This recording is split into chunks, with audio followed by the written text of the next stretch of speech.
in the woods. It started out simply enough, innocently, in fact. I just went for a walk after midnight. I'd moved to the big city after college, but due to lockdown followed by downturn, I was unable to find a job in my field. Instead, I ended up working security.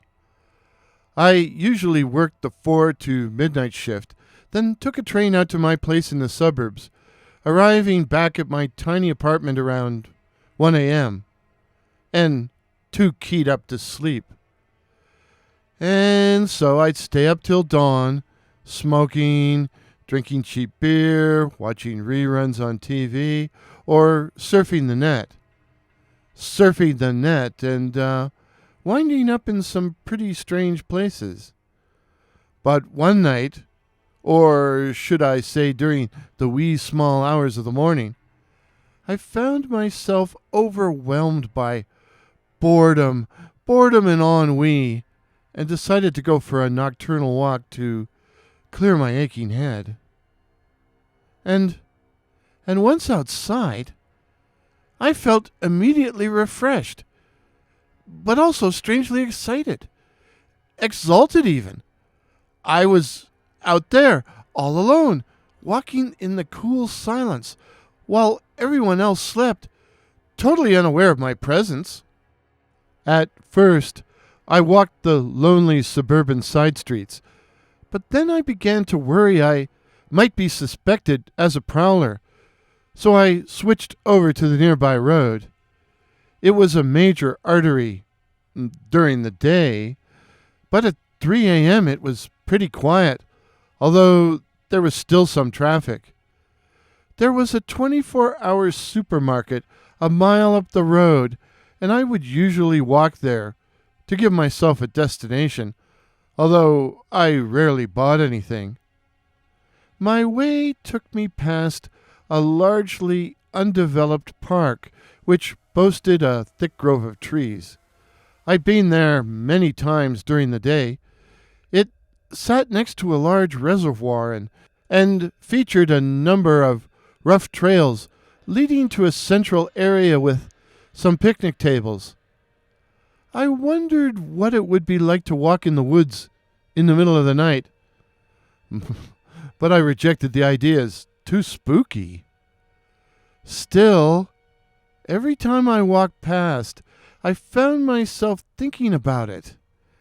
And so, one moonlit night, when the compulsion felt extraordinarily strong, I found myself walking towards the dark trees. I kept looking over my shoulder to make sure no one was watching me. But why? I wasn't doing anything wrong or illegal that I was aware of, although most people would probably regard it as pretty weird. So I was nervous upon entering the woods, but the light from a half moon made it easy to see and to follow the dirt pathways. I moved cautiously at first and almost ran in sheer terror when I heard a sudden rustling in the underbrush, until I realized it was only some small animal, like a squirrel or a mouse, in sudden terror of me. Although it made me hope there were no skunks hiding in the bushes, or any predators. But what kind of predator could we possibly have in such a huge urban area? Coyote, maybe? I don't know. And so I walked through the darkling woods, and I found it enchanting. I determined to go back as soon as possible the next evening. Now, this night was overcast, and so the woods were much darker, but I was still able to keep to the trail fairly easily. It was a warm night, humid. It was late spring, and as the atmosphere was pretty steamy, I removed my jacket, praying there were no or not too many mosquitoes. And then I experienced another strange compulsion. I suddenly wanted to go barefoot. Barefoot.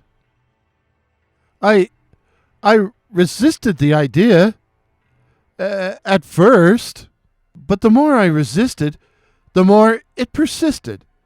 So that when I reached the picnic tables, I sat down and removed my shoes and socks.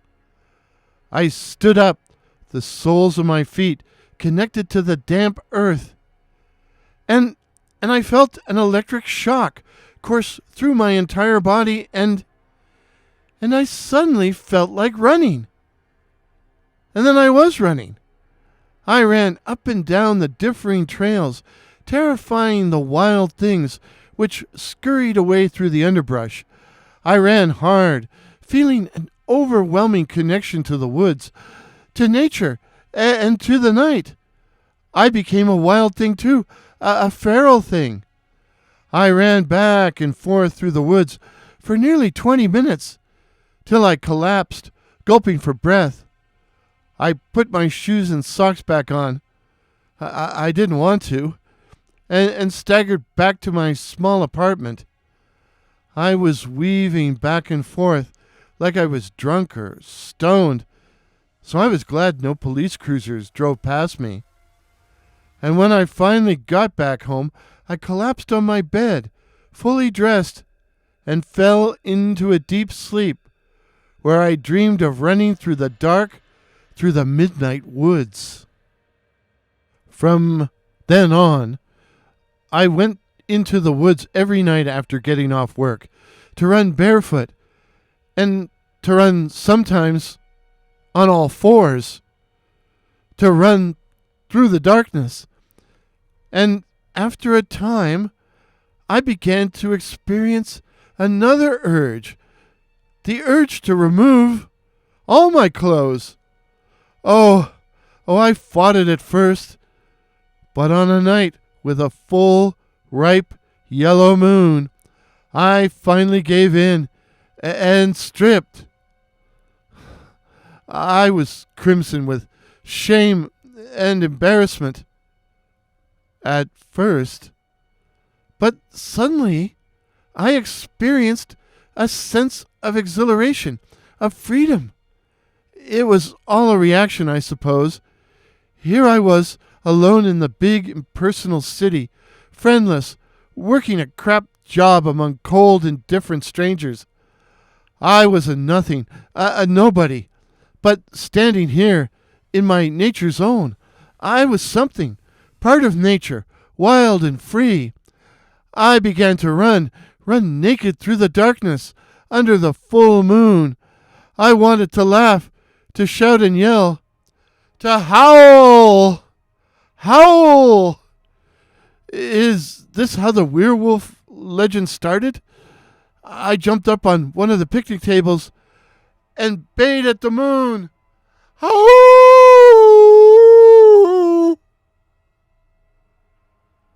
And I was immediately answered back.